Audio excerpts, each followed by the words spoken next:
economy for Nigerian businesses, President Buhari tells South Africa.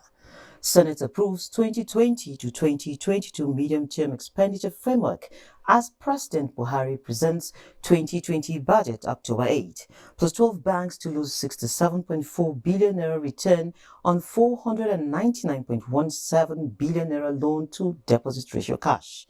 Details of these and more on Business Express, reaching you from Abuja, the nation's capital. And I am Liakatan Babatunde.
Now the federal government has asked the South African government to take deliberate measures that would open up that country's economy for more Nigerian businesses. President Muhammadu Buhari stated these at the 9th Bi-National Commission meeting in Pretoria, where he also told South African government to guarantee the safety of Nigerians living in the country. We are pleased to inform you that our government has made doing business in Nigeria easier through the Ease of Doing Business initiative to open up more opportunities for investors in Nigeria. We call on the government of South Africa to also take steps to ease the doing of business in the country and open up its market space for Nigerian businessmen and women. In the process of further deepening our reforms so that we can make it a lot easier for our economies to be open to businesses. President Muhammadu Buhari will on Tuesday, October 8, present the 2020 budget to the joint session of the National Assembly. President of the Senate, Ahmed Lawan, said this in Abuja when he read a communication to that effect from President Buhari. The Senate also approved the 2020 to 2022 medium-term expenditure framework and fiscal strategy paper. Some of the recommendations passed in the report by the Senate Committee on Finance include the adoption of 2.18 million barrels per day as the daily production output in the year 2020. Now, only last week, Vice President Yemi Osinbajo made a pleasant revelation on solid minerals. This very important sector used to be a major source of revenue, but presently contributes just 0.3% to the nation's GDP. Let's hear the Vice President before we delve into the business of the day. To critical labor-intensive sectors of the economy. In agriculture in particular, we've seen how the Nigerian incentive-based risk-sharing system for agricultural lending, otherwise known as NERSAL, has given the banking industry greater confidence to unlock new capital for agribusiness entrepreneurs, or those who are called agropreneurs today, by de-risking value chains across the nation. The immediate dividend of the enhanced agricultural productivity is, of course, the sharp increase in the population of employed and banked Nigerians, while reducing our foreign exchange expenditure on food imports, which can now, of course, be expended on our extensive infrastructural needs and other investment programs for further job creation and enhanced financial inclusion. We're leveraging on the success and the knowledge and experience of our work with NERSAL to also fundamentally reform the Solid Minerals Development Fund to de-risk value chains in the solid minerals sector, with a risk-sharing mechanism to secure lending from the banking sector for private capital to inflow and build new allied industries. In looking at the risk in the solid minerals sector, we've been joined in the studio by the President Miners Association of Nigeria, Kabiru Kankara. Also in the studio is Amanda Lemon Fesi, the Technical Advisor, Mining Strategy and Governance to the Ministry of Mines and Steel Development. And in Jos, we have the Vice President, West African Chamber of Miners, Sani Shehu. You're welcome to Business Express. Thank you. So perhaps we start from the very beginning.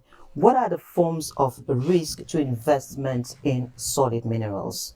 Thank you very much. As we all know, mining of solid minerals in any country is not a tea-time affair. It's something that involves a lot of capital, both human and financial. And the risks involved are so many, most especially in developing countries like Nigeria. So if there is no good framework, no good roadmap that can enhance the development of solid minerals in any country, Nigeria in particular, there has to be some bottlenecks that will hamper the development of this sector. Most especially like funding. We also have the problem of insecurity. We also have the problem of networking and problem of data, relevant data bank that can give out correct quality and quantity of resources that we have in the sector. Okay, so maybe we can come in here. This risk, he has just put them out. How drastic is the effect in the overall scheme of Nigeria's economy? Okay. As you rightly pointed out, Nigeria used to be a mining destination for coal, tin, and columbite. And while other African countries liberalized their sectors very early on, we came back to the market quite late, with the biggest challenge being insufficient geoscience data and information, which is critical for unlocking exploration investments. Without that, it's really difficult to attract the kind of private sector investments that we need to unlock the entire value chain. Funding is also a big issue. But that is really in relation to Nigerian investors. For foreign investors, they have access to capital that our miners do not have. But again, without geoscience data and information in the sufficient levels that can support decision making by miners, it's very difficult to attract the international majors or junior mining companies really for exploration, and even miners in the Miners Association of Nigeria. Okay, I think we're going to go to Jos now, and talk to Mr. Sani Shehu in Jos. So if you can hear me in Jos, basically, how did we get to this point in Nigeria where mining that used to be the one of the most thriving business sectors, it has now been reduced to a paltry 0.3% of the nation's GDP?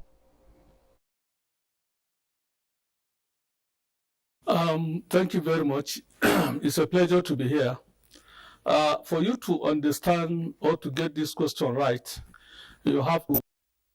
Okay, we seem to have lost some signal from Jos, and as soon as we restore the signal, we're going to go back to Jos. Mr. Kabiri, I would come back to you now. There are reports that foreigners are mining illegally in Nigeria. In fact, just early this week, the Senate President asked the security authorities to apprehend these foreign miners who are illegally in Nigeria. How bad is that situation? Yeah, it is bad, but not as bad as it is being painted. And Nigerians are very much on course at the mining sites. And I think the problem of this ECOWAS treaty that liberalizes movement of West African nationals within and outside Nigeria at will, I think has contributed so much in allowing foreigners to just come in and do the business that is supposed to be done by Nigerians. And that is one. Secondly, as my colleague has rightly said, uh, foreign investors have the money to do the business. What they want is the enabling environment to invest. Unlike the other people that we have here in Nigeria, most of them are underfunded. They don't have the money. So anybody that comes around, I think they are being enticed or give way for others to go in to do something which they are not supposed to do. In essence, what I'm trying to say is that if adequate intervention is being given, maybe in terms of grant, which can make our own nationals do the right thing, foreigners will not come and take over. Okay, talking about grants and other incentives, I would put it that way, to make that sector very very attractive. I'll come to you, Luman. What exactly are we looking at when we say de-risking the solid minerals sector? Thank you for that question. As I said earlier, the greatest risk for now in terms of investment is the insufficient geoscience data for decision making about where to start exploration, prospective areas to So explore. can I cut you in now? When we talk about the geoscience data now, are we having a dearth of those in the field, or we're having a system that is not really supporting us to take adequate advantage of their certificates after they graduate from the various institutions? Okay. So when we talk about insufficient geoscience data, this is a public good. In every country that is a mineral resource rich country, it is the responsibility of the government to provide the geoscience data just as a basic geoscience information, which then the private sector then uses to commence exploration. But what we're doing, we have the data. We've undertaken 100% airborne aeromagnetic geophysical surveys and so on. But it's not in the level of detail that would support decision making by the private sector. So what the ministry is currently doing is it's implementing the National Integrated Mineral Exploration Project, which is, the first of its kind. The government is actually investing in exploration, just the basic exploration to identify prospective areas where private sector can invest in greenfield and brownfield areas. So we're going to be moving away from having insufficient geoscience data to the level where it will be detailed enough to de-risk the risk that private sector's participants encounter in trying to conduct exploration. And that's why, since the sector was liberalized, we've not been able to, we don't have an operational mine Probably just a few companies in a few years' time will start mining. But once this is de-risked, we should be able to see more mining, more exploration advancing into mining. And in terms of capacity from the universities, the skills in the sector, that is something that's a throwback to the years of neglect in the sector. But the ministry is also working with support from the World Bank to address the issue of skills deficiency. Okay, so when we aggregate all this information now, Mr. Kabiru, Yeah. what is the employment capacity of the solid minerals sector? I mean, how many Nigerians can confidently fit into that sector? At Nigeria level now, at the level we are operating now, the level is very low. Not because it cannot accommodate, but because, as my colleague has rightly said, the data, not only the data in terms of exploration, but the data in terms of even the miners themselves, where we can say, okay, we have so and so people as capacity in terms of human capacity that are on board. The employment level we are operating now from the mining side to the input we are having into the general employment level of this country is high, but because it's not well exposed, that is why it's been undermined. So I would like to say it's very low. But with the capacity that we are trying to put in, my colleague has rightly, explained to us this exploration activity that has now integrated exploration sciences that is on board now. That will go a long way into giving the investors the real picture of what we have and how they can invest. And it's only when we have this on ground that so many people can now be adequately employed to add to what the Nigerian government is looking for in terms of employment of high youth. Okay, so really, how is the relationship between miners in Nigeria and financial institutions and security agencies and the governments at all levels? How would you describe the relationship? The relationship is cordial, but not encouraging. Like the financial institutions, to some extent, I don't blame them because nobody wants to put in his money where he does not have the confidence to invest, to reap back what he has invested. Okay. So that is why the financial institutions are not very cooperative when it comes to we looking for funding and other grants so that we can move up. And then security, I think in security situation, like what happened in Zamfara, for example, when there was a blanket order that there should not be any minor activity in Zamfara some couple of months back, which was a federal government. Can I pause you a bit? I understand Jos is back online now. Okay, thank you. Yes, so we're going to go back to Jos and speak to Mr. Sani Shehu. Sorry, the network went off, but can you just bring us up to speed now? At a point in history, Nigeria was one of, solid mineral was one of the main economic stay in the country. But at that time, that position was achieved as a result of mechanized mining. But today's mining is largely manual mining that is done manually with digger and shovel. So this kind of mining cannot take the miners anywhere, cannot take the countries anywhere. Now, the issue of risks has been mentioned. In other parts of the world, all business, including mining, are being funded by funding institutions, banks, developmental banks, commercial banks, and so on.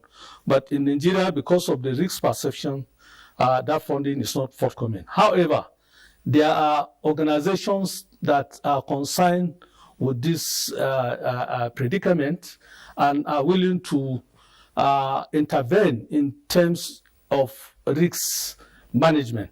The one I have in mind quickly is the African Guarantee Funds. African Guarantee Funds are so concerned over what is happening in the country to Nigerian miners, and they are willing to assist in the area of taking the risks. And I appeal to the government to work closely with this agency so that the risks can be the risks. The Nigerian incentive-based risk sharing scheme, which the Vice President has mentioned, is a structure that should be replicated in the mining industry, so that the risk aspects that the commercial bank is so afraid of in the area of collateral can be taken off. Somebody should take off that burden to be able to rejuvenate the mining sector. Remember, mining was once up and it went down. So the process of raising it off should be collectively done.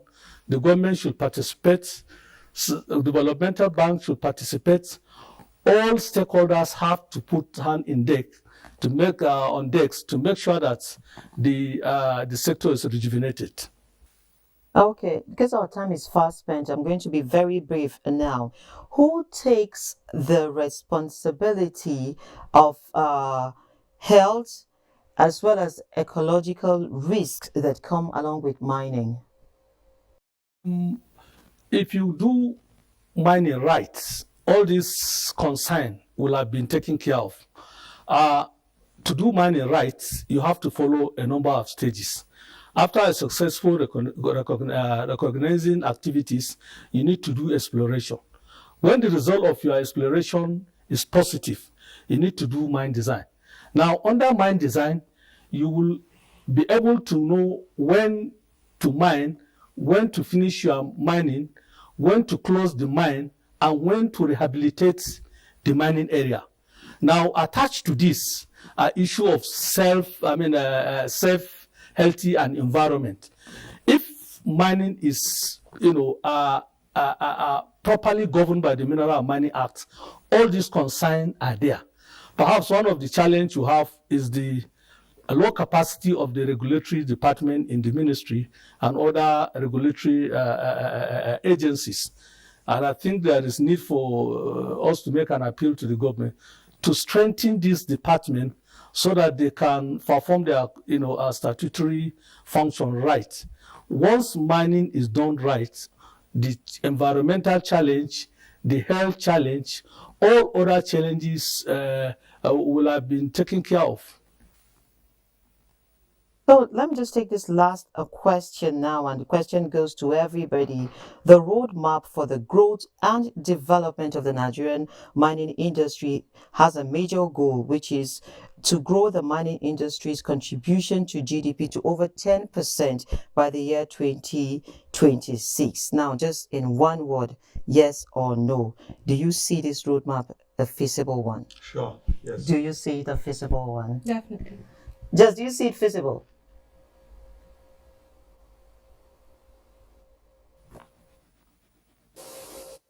It is. All agree, and this is where we're going to wrap up the discussions. Thank you very much for coming on Business Express. Now, trade ended on a bearish territory at the Nigerian Stock Exchange. Just to inform you, today the all share index shed 0.36% to close at 26,987.45 basis points, with market capitalization closing out the day at 13.1 trillion naira. 138.8 million shares worth 1 billion naira in 2,688 deals were exchanged at the end of the session. UAC Property, Guarantee Trust, and Continental Insurance were the most sought after equities. Now, European shares traded higher on Friday owing to optimism over US and China trade tensions. Let's see how the figures ended out the day, and Boss the Abel is our guide. In the United States, Wall Street closed higher after 2 days of intense sell-off. The recovery came off the back of growing expectations that the Federal Reserve will cut rates later this month. In early trading, the Dow Jones Industrial Average was 0.47% higher, S&P 500 0.8%, and Nasdaq 1.12%. European stocks traded higher as investors brace for a key U.S. jobs report that could help determine monetary policy in the world's largest economy. DAX rose 0.03%, FTSE 0.37%, and CAC 0.41%. Africa's stocks also traded higher, with Ghana's GSA Composite, Namibia's overall, Nairobi's all share, and South Africa's JSA Africa Top 40 posting gains. Some Asia stocks fell after the city's leader Carrie Lam announced a ban on face masks effect October 5 amid more than 4 months of pro-democracy anti-government protests. Hang Seng Index dropped 1.11% to close at 25,821.03. Nikkei is 0.32% higher at 21,410.2, and the Shanghai Composite 0.92%. Now that brings us to the end of this edition of Business Express. You can access all previous episodes on YouTube, and you can also communicate with us on Twitter, and the handle is NTA News Now. The hashtag is BizX. We value your feedback, so keep the mails coming and join us next week Monday for another episode of Business Express. I am Leah Cutting Babatunde saying do have a fulfilling weekend, and God bless Nigeria.